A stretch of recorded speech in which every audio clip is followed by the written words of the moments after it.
Hello students, it's Anuradha ma'am here. Welcome to my YouTube channel Make Commerce Easy. आज हम continue करते हैं economics का second chapter that is consumers equilibrium. देखो आज जो टॉपिक हम डिस्कस करेंगे वो है सिंगल कमोडिटी कंज्यूमर्स इक्विलिब्रियम। सबसे पहले आपको इक्विलिब्रियम का मीनिंग क्लियर होना चाहिए, तभी आप सिंगल कमोडिटी कंज्यूमर्स इक्विलिब्रियम समझ पाएंगे। देखो इक्विलिब्रियम का मतलब होता है कि when consumer gets maximum satisfaction with limited income and he has no tendency to make any changes in his consumption, it is said that he is in the equilibrium point. जब consumer अपनी income खर्च करने के बाद maximum satisfaction derive करता है तो हम कहते हैं कि ये इक्विलिब्रियम पॉइंट।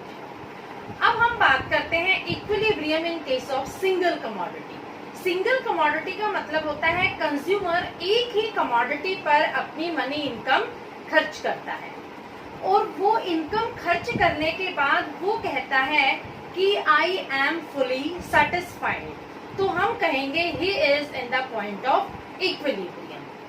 देखो इक्विलिब्रियम इन सिंगल कमोडिटी का मतलब क्या होता है कि when he is buying such a quantity of commodity which gives him maximum satisfaction, that is price of a commodity is equal to marginal utility in terms of money.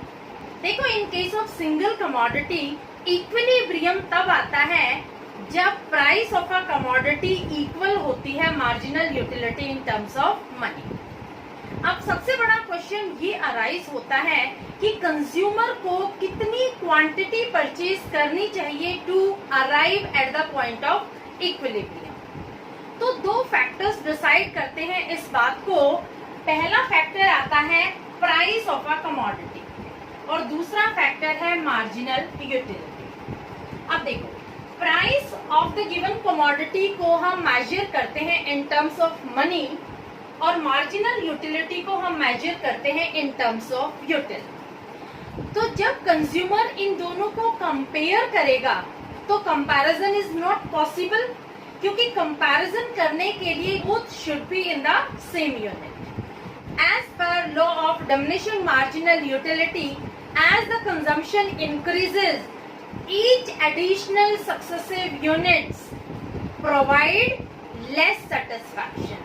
तो वहां पर utility क्या होती है, गिरती जाएगी। जैसे जैसे कंजम्पशन बढ़ता जाएगा हमारी मार्जिनल यूटिलिटी कम होती जाएगी till it reaches to the point of equilibrium. देखो अगर मार्जिनल यूटिलिटी ज्यादा है प्राइस से तो इसका मतलब क्या हुआ कि कंज्यूमर को गेन हो रहा है।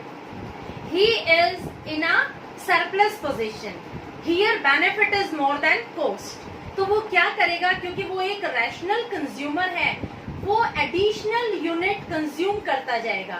ही will go on consuming additional units till he reaches at the point where price is equal to marginal utility. Clear? यहाँ पर law of diminishing marginal utility apply होगा। कैसे?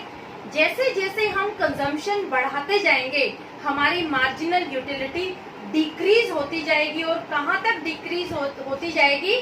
जब तक कि वो उस पॉइंट पर ना पहुंच जाए जहां पर price is equal to marginal utility. Clear?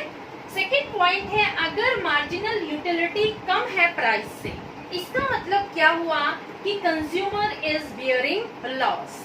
Here benefit is less than the cost, cost is more than the benefit. What the consumer will do, being a rational human being, he will decrease the consumption of an additional unit। वो decrease कर देगा अपने consumption को। क्यों decrease कर देगा? क्योंकि यहाँ पर उसको जो सेटिस्फैक्शन, जो यूटिलिटी मिल रही है वो प्राइस से कम है। As per law of diminishing marginal utility, MU rises as less units are consumed। Clear? तो ये दोनों तीनों पॉइंट आपको क्लियर हो गए।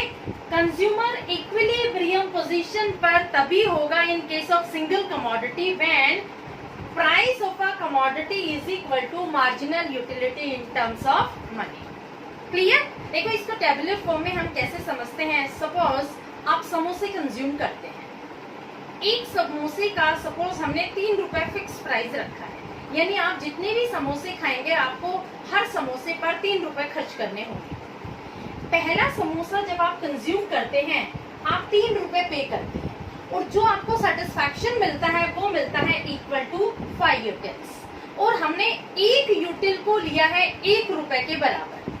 ठीक है, क्योंकि हमने यहाँ पर मार्जिनल यूटिलिटी को चेंज किया है इन टर्म्स ऑफ मनी, यानी 3 रुपए खर्च करके जो हमें सेटिस्फैक्शन मिला है वो 5 रुपए का सेटिस्फैक्शन मिला है। It means we are in gain.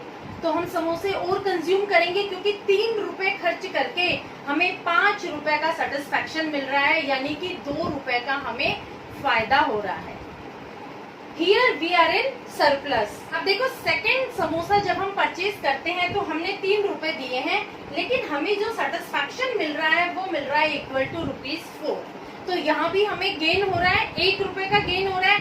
3 रुपए हमने खर्च किए हैं और 4 रुपए का हमें सेटिस्फैक्शन मिल रहा है, यानी 1 रुपए हमें फायदा हो रहा है।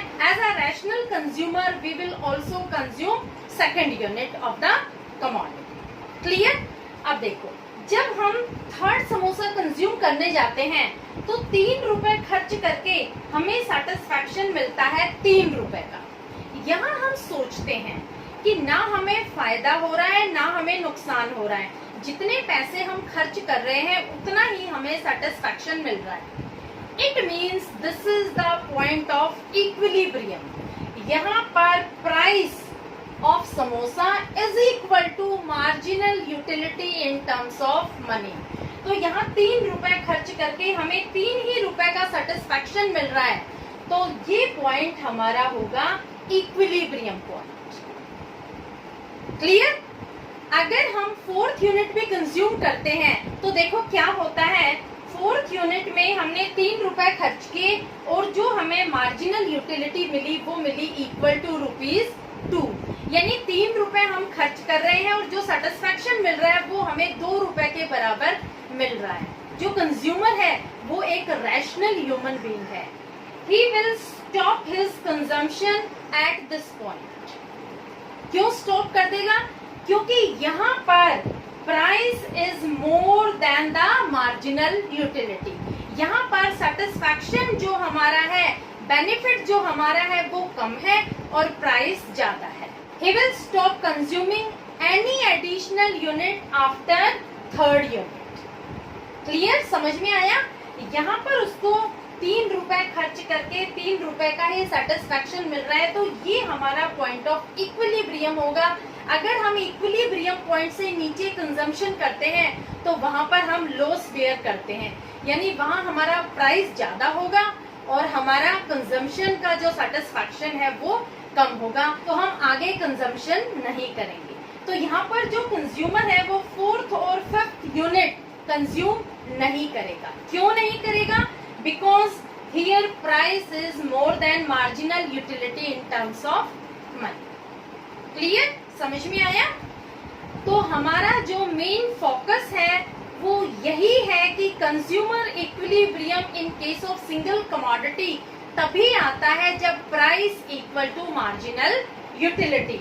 तो ये जो हमारा पॉइंट है ये इक्विलिब्रियम का पॉइंट है, क्योंकि यहाँ 3 रुपए हमने खर्च किए हैं और 3 रुपए का ही हमें सेटिस्फैक्शन मिल रहा है। क्लियर?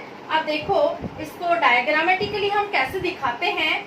हम एक्स एक्सिस पर देखते हैं जो हमारी यूनिट्स है कंजम्पशन की वो, और वाई एक्सिस पर हम लेते हैं मार्जिनल यूटिलिटी और प्राइस। अब देखो price of the commodity is fix. यहाँ पर हमने प्राइस फिक्स किया है कि 3 रुपए का ही एक समोसा आता है। ठीक है? जो हमारा कर्व है मार्जिनल यूटिलिटी कर्व है ये डाउनवर्ड स्लोपिंग है from left to right. It is assumed that there is inverse relationship between consumption and marginal utility. जैसे जैसे हम कंजम्पशन बढ़ाते जाएंगे हमारी मार्जिनल यूटिलिटी डिक्रीज होती जाएगी। क्लियर? अब देखो फर्स्ट यूनिट का तो मार्जिनल यूटिलिटी है equal to 5 utils. Second unit consume करते ही हमारी मार्जिनल यूटिलिटी डिमिनिश होनी शुरू हो जाती है, वो आ जाती है 4 यूटिल्स पर। और जब हम थर्ड यूनिट कंज्यूम करते हैं तो हमारी मार्जिनल यूटिलिटी भी डिक्लाइन हो जाती है, वो आ जाती है 3 यूटिल्स पर। And this is the point of equilibrium. ये हमारा पॉइंट इक्विलिब्रियम का है, क्योंकि यहाँ पर हमारा प्राइस और marginal utility both are equal to each other. ये दोनों एक दूसरे के बराबर हैं, ना ही हमें गेन हो रहा है ना ही हमें लॉस हो रहा है, तो हम अपना कंजम्पशन यहीं रोक देंगे, हम आगे कंज्यूम नहीं करेंगे, क्योंकि this is the point of equilibrium. Here price of the given commodity and marginal utility both are same. देखो, जैसे जैसे हम कंजम्पशन बढ़ाते जाएंगे, अगर हम 4th यूनिट कंज्यूम करते हैं तो हमारी मार्जिनल यूटिलिटी 2 यूटिल्स पर आ जाती है, और 5th यूनिट कंज्यूम करने पर हमारी मार्जिनल यूटिलिटी और भी डिक्लाइन हो जाती है, that is equal to 1 util. देखो, equilibrium in case of single commodity होगा एट पॉइंट 3 पर। थर्ड यूनिट जब हम कंज्यूम करेंगे तो ये हमारा पॉइंट होगा इक्विलिब्रियम का इन case of single commodity. Hopefully you must have understood my video lecture, और जो इसके प्रीवियस लेक्चर्स हैं उनके लिंक मैं डिस्क्रिप्शन बॉक्स में डाल दूंगी, ताकि आप स्टार्टिंग से ये चैप्टर अच्छे से पढ़ सकें। ओके।